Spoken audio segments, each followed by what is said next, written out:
Welcome to today's video. We are on part 7 of the Eye of Revelation. We will be reading from chapter 13 onwards. This is an incredible revolutionary book.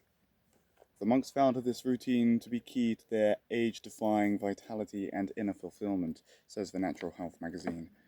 They did attain enlightenment, bodily, longevity. You can reverse age with this yoga practice. And I think in this episode, we will be going into the dietary wisdom of the Tibetan Lamas.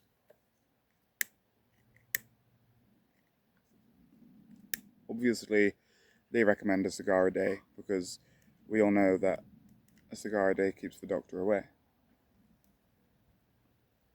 It's the secret to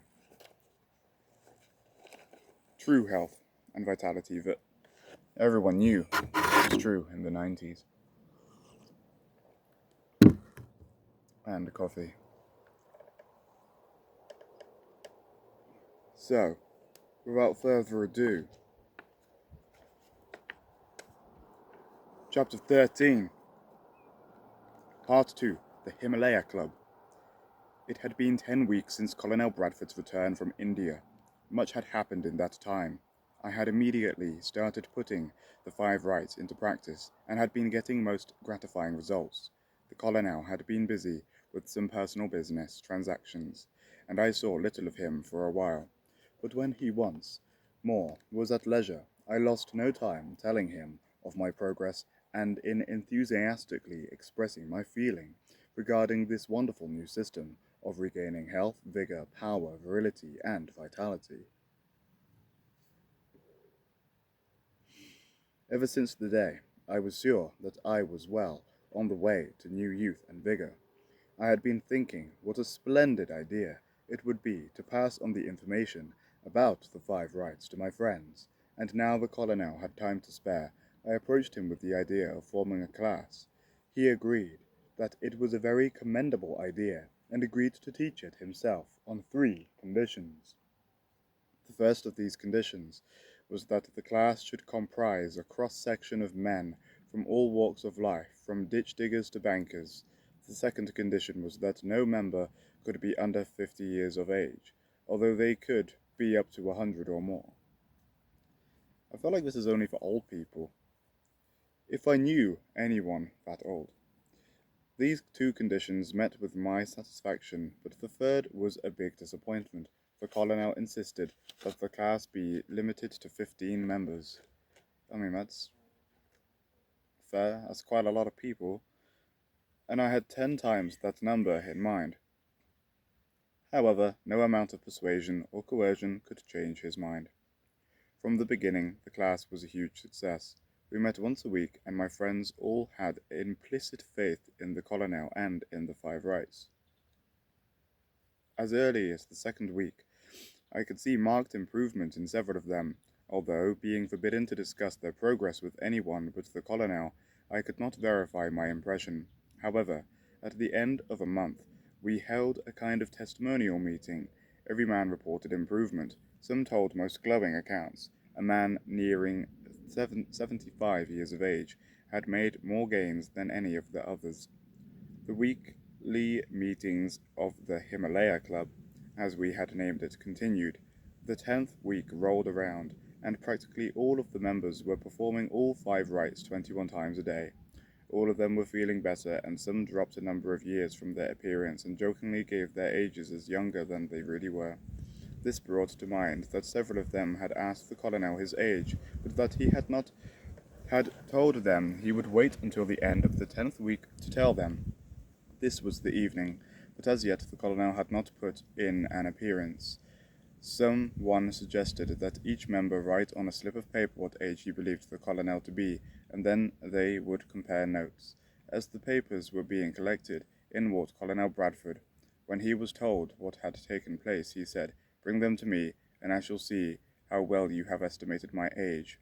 Then I shall tell you what it really is." The slips all read from 38 to 42. It's quite a slim guess. I think it's a bit naive and stupid, considering he is doing these anti-aging practices and he's the one who discovered it and has been doing it for a long time. Obviously, he's going to be way older than he looks. 38 to 42, bro, I would have guessed easily in his 50s. Although I don't know what he looks like, but...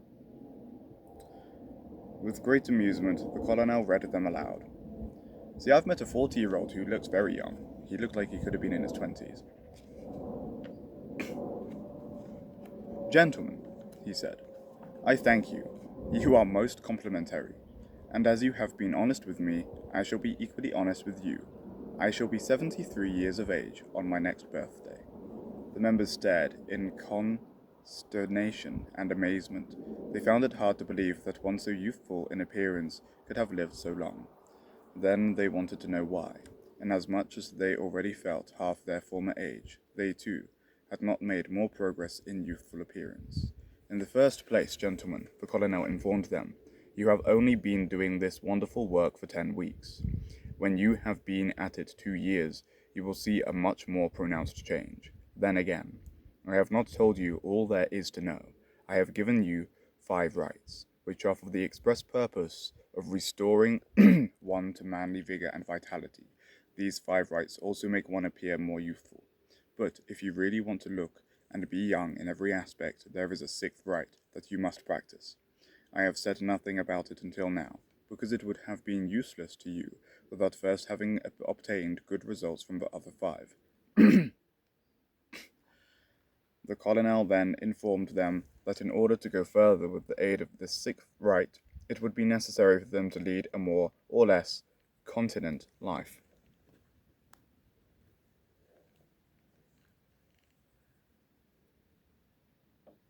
He suggested that they take a week to think the matter over and decide whether or not they desired to do so for the rest of their lives. Then those who wished to go on would be given rite number 6. There were but 5 who came back the next week, although according to the colonel this was a better showing than he had experienced with any of his classes in India. More or less continent means more or less celibate, abstinence from sexual intercourse.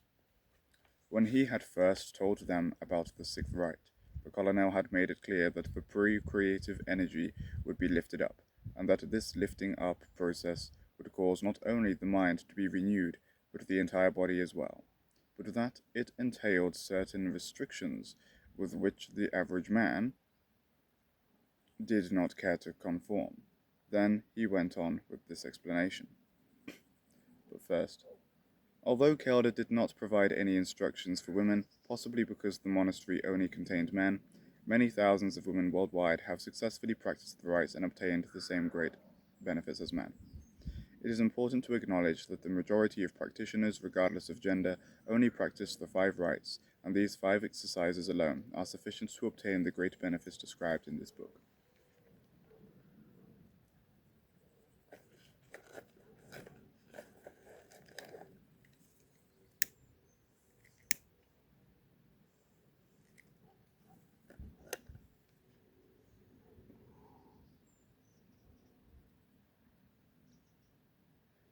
Then he went on with this explanation. In the average virile man, said the colonel, the life force is coursed downward, but in order to become a superman, they must be turned upward. This we call the newer use of the reproductive energy. Turning these powerful forces upward is a very simple matter. Yet man has attempted it in many ways for centuries, and in almost every instance has failed.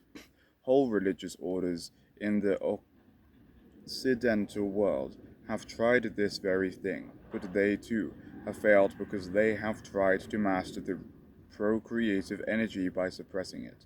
There is only one way to master this powerful urge, and that is not by dissipating or suppressing it, but by transmuting it. Transmuting it and at the same time lifting it upward. In this way, you really and truly have discovered not only the elixir of life, as the ancients called it, but you have put it to use as well, which is something the ancients were seldom able to do.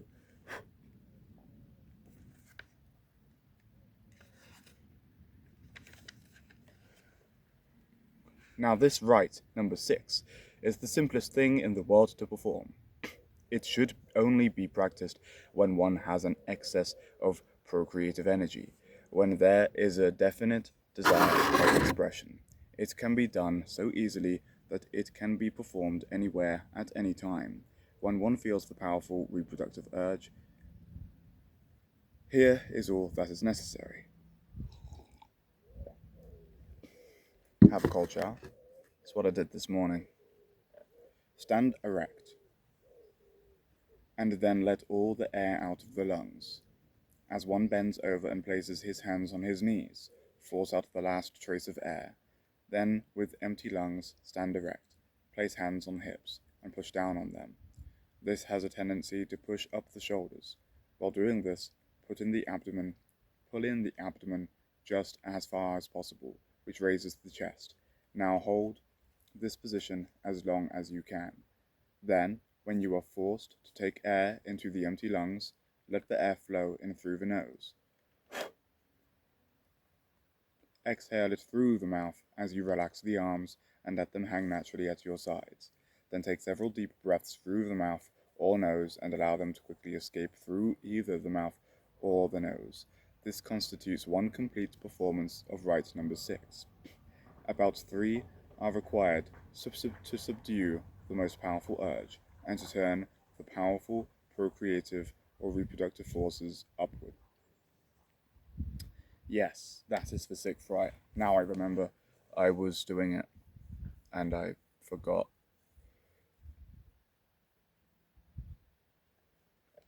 I wonder if it goes into the diet in this book. Anyhow, interestingly, the 6th rite is similar to a yoga practice known as Uddiyana Bandha, which means flying upward energy lock.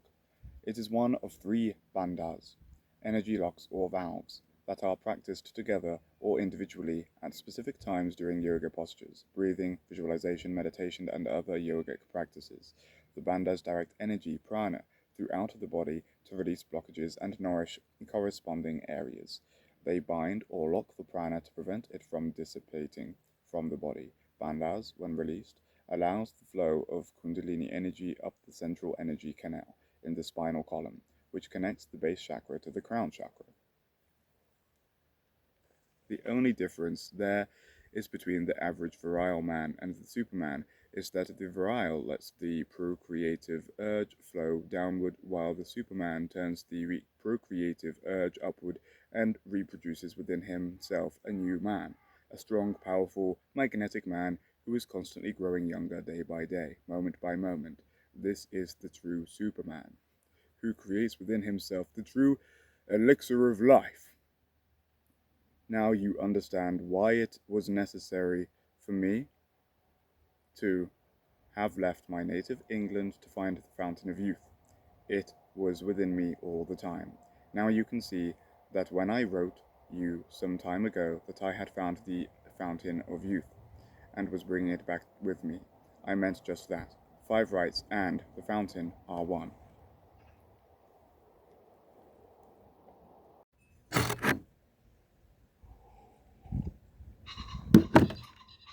Had to free up storage on my phone again.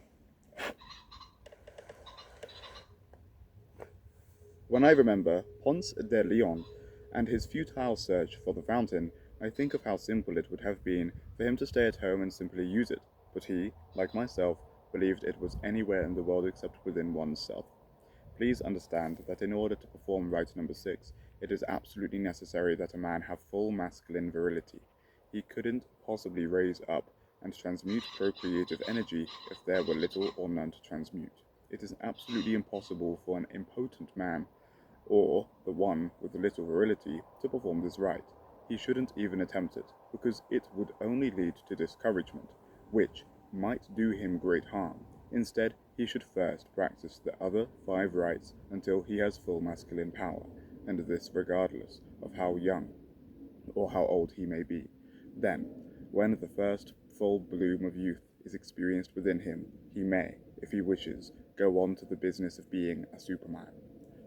The man of the world is interested only in the material things of the world, and for that reason should practice only the first 5 rites until he feels the urge or desire within to become the superman. then he should decide definitely, for a clean-cut start and a new life are absolutely necessary to those who lead the super life. They are the ones who become mystics, occultists, and adepts. They it is who truly see the eye of revelation. Again I say, let no man concern himself with the upturning of the sex currents until he is thoroughly satisfied in his own mind and heart that he truly desires to lead the life of the mystic. Then let him make the step forward, and success will crown his every effort. Wow. Inspiring. Might be time to be celibate again, huh? The next chapter is small enough, so let's go. Chapter 14, 6. Rite number 6. I thought we've already gone over it, but I guess we're gonna go into it more. From my experience, people who are interested in practicing the sixth rite generally fall into two camps, the concentration camp and the chicken coop. The first will try it and see what happens, and the second will carry out further research, such as reading tantric texts or obtaining instruction from recognized tantric teachers. According to author and scholar Dr. Peter Baofu, the tantric practitioner seeks to use the prana, divine power, that flows through the universe, including one's own body, to attain purposeful goals. These goals may be spiritual, material, or both. Most practitioners of Tantra consider mystical experiences imperative. Some versions of Tantra require the guidance of a guru. In the process of working with energy, the Tantric practitioner has various tools at hand: yoga, visualization, yantras, mantras, mudras, meditation, mind training, identification, and internalization of deities, mandalas, feasts, purification achievements, initiations, and more. Secrecy protects the tantric practitioner and his practice in several ways. It is said that the power and efficacy of the Vajrayana is dependent upon the devotion and respect of its practitioners. If one were to disclose to non-initiates one's practices and experiences, these would be met with misunderstanding and lack of appreciation at the very least. That's a quote from Reginald A. Ray, Secret of the Vajra World, the Tantric Buddhism of Tibet. The sixth rite is similar to Uddiyana Bandha, a hatha yoga exercise commonly practiced by men and women. Both versions are included below.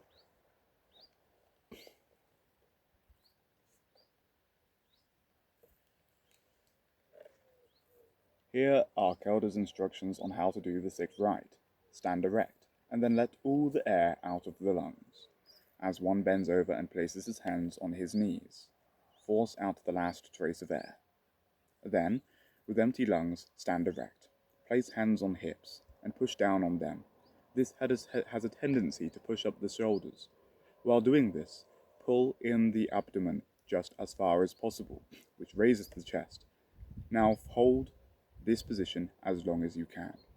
Then, when you are forced to take air into the empty lungs, let the air flow in through the nose. Exhale it through the mouth as you relax the arms and let them hang naturally at your sides.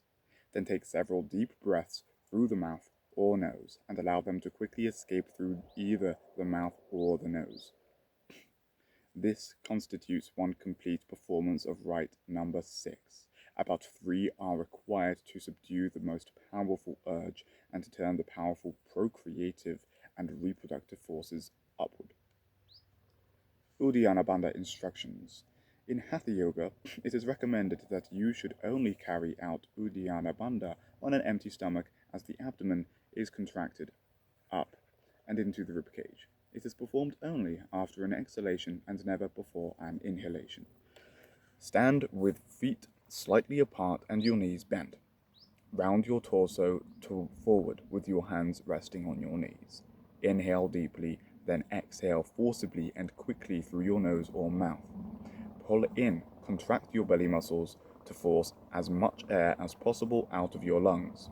Relax your abdominal and Relax your abdominals and expand your rib cage as though you were inhaling, but without the inhalation.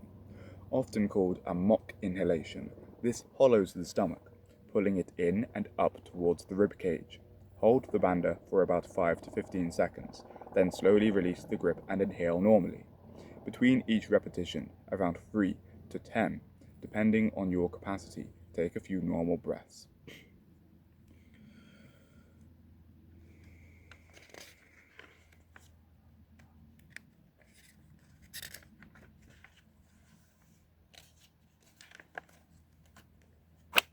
So that is the mysterious 6th rite of the 5 Tibetan rites. So, you know, when it's called the true 5 Tibetan rites, and you've got 6th, that's something. That's something. Are you dedicated enough to the life? You know. Completely forgot. Hold on.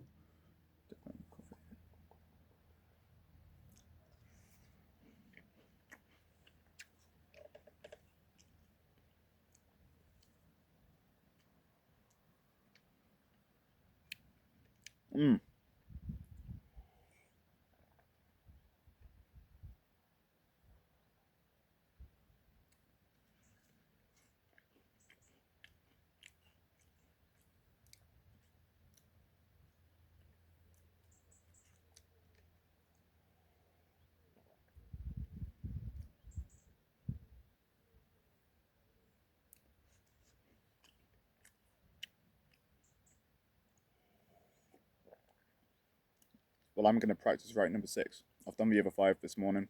I'm going to do rite number 6 now. On a slightly empty stomach. I mean, I've had a bite of bread and a biscuit. Try not to have breakfast until business.